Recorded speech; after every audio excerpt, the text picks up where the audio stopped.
الحمدللہ رب العالمین والصلاة والسلام علی سید الانبیاء والمرسلین، اما بعد۔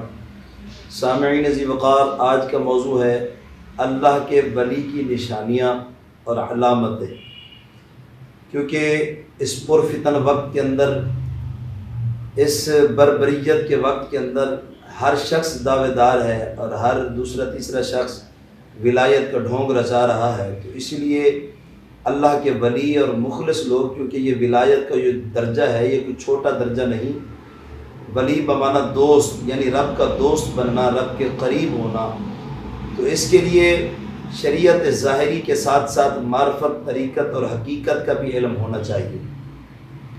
ایسے بناوٹی پیر دنیا کے اندر بن چکے ہیں، نہ شریعت کا پتہ ہے، نہ طریقت کا، نہ ذکر کا، نہ فکر کا، نہ حقیقت کا، بس سالانہ عیاشیاں اور بدماشیاں اور میلے اور بھنگڑے ہوتے ہیں، اس پر پیر صاحب کی پیری چمکتی ہے اور مریدوں کی بھی عقیدت مجروح نہیں ہوتی۔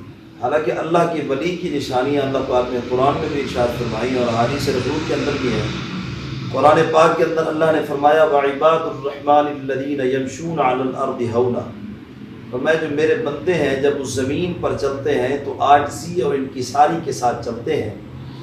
تو عاجزی اور انکساری یعنی گردن جھکا کر چلتے ہیں، گردن اٹھا کر نہیں چلتے۔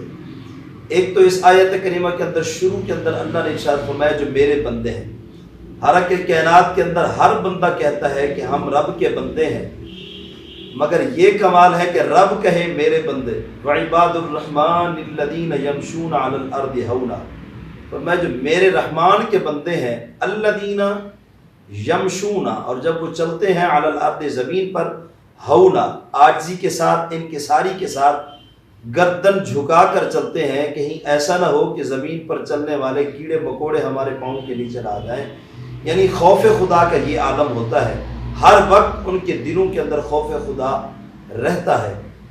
یہ ہے ولی کی نشانی جو قرآن میں موجود ہے، اور اسی طرح حدیث کے اندر بھی موجود ہیں ولی کی نشانیاں۔ بخاری شریف کے اندر امام بخاری فرماتے ہیں خیارکم الذین اذا رأوا ذکر اللہ، فرمایا جس کا چہرہ دیکھ کر تمہیں اللہ یاد آ جائے اس کو اللہ کا ولی کہتے ہیں۔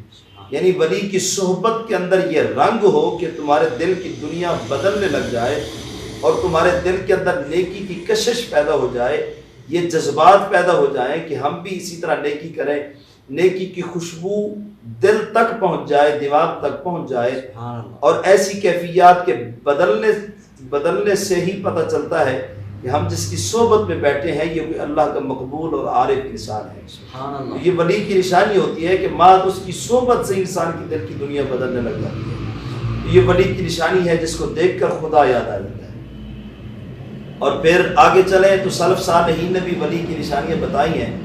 تو آج کے اس مضمون کے اندر میں صرف حضرت شیخ سعدی رحمۃ اللہ علیہ کی اس بات پر بات ختم کروں گا۔ شیخ سعدی فرماتے ہیں کہ ولی کی 6 نشانیاں ہیں۔ اولیارا شش نشانست اے پسر، فرمایا اے میرے بیٹے، اے میرے عزیز، اے میرے پیارے، اگر تجھ سے کوئی پوچھے ولی کی نشانیاں کیا ہیں تو اس کی 6 نشانیاں ہیں۔ کون کون سی نشانیاں ہیں؟ فرمایا اولیارا شش نشانست اے پسر، آہ سرد و رنگ زرد و چشم تر، آہ جب وہ کھینچتے ہیں تو اس طرح محسوس ہوتا ہے کہ وہ سوچ رہے ہیں، تدبر اور تفکر کی دنیا میں گم ہیں، اللہ کی یاد میں وہ ہر وقت، کیونکہ ان کا خوف، ان کا دل، ان کا دماغ ہر وقت اللہ رب العالمین کی یاد میں رہتا ہے، تسبیح و تحلیل کے ساتھ ساتھ رب کے خوف کا دامن بھی ہماگیر ان کے ساتھ رہتا ہے۔ آہ جب کھینچتے ہیں ٹھنڈی، رنگ زرد ہو، یوں محسوس ہوتا ہے۔ دوسری نشانی کہ اس کے چہرے پر، ان کے چہرے پر خون نہیں ہے، خون کی جو وہ سرخی ہوتی ہے وہ ختم ہو جاتی ہے، رنگ ان کا خوف کی وجہ سے ایسے زرد پڑ جاتا ہے۔ یہ دوسری نشانی ہے۔ فرمایا تیسری نشانی چشم تر، ان کی آنکھیں ہر وقت اللہ کی یاد میں روتی رہتی ہیں۔ گر ترا پرسند سے دیگر گدام، کم خوردن و کم خفتن و خفتن حرام۔ 3 نشانیاں اور ہیں، اگر کوئی پوچھنا چاہے تو ان کو بتا دیں۔ شیخ سعدی فرماتے ہیں وہ 3 نشانیاں پہلے شعر میں بتا چکے ہیں۔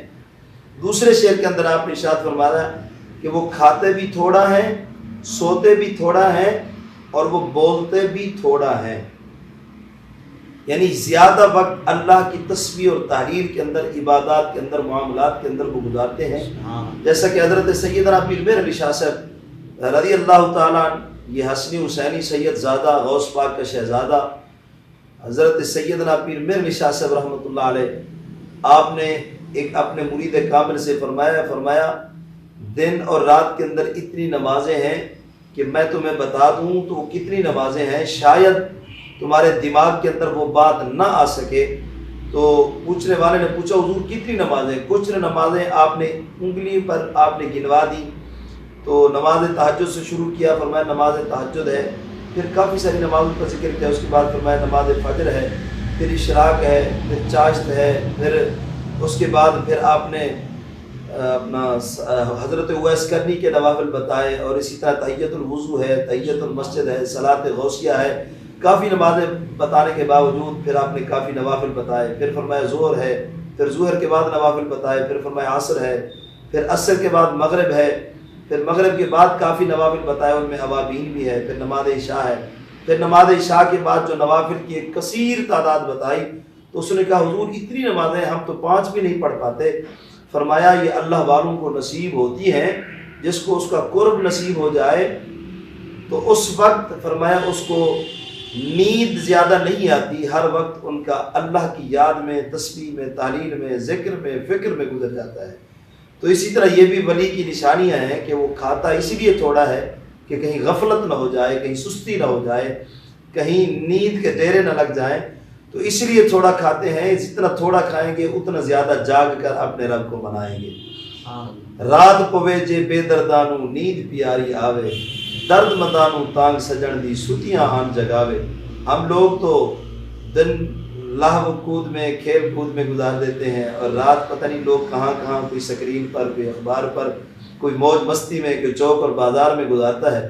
لیکن اللہ کے ولی صبح بھی اللہ کے ذکر و فکر کے اندر اپنا کام کاج بھی کرتے، تب بھی عبادات کے اندر اپنا وقت گزارتے، تسبیح و تحلیل کرتے رہتے، ان کی زبان ہر وقت جاری رہتی تھی، خدمت خلق کرتے تھے تب بھی ان کی زبان جاری رہتی تھی، اللہ کے ذکر سے ہر وقت وہ رطب اللسان رہتے تھے، اور چلنے پھرنے، کام کاج، ہر کام کے اندر وہ اللہ کے ذکر میں اپنا مصروف وقت گزارتے تھے۔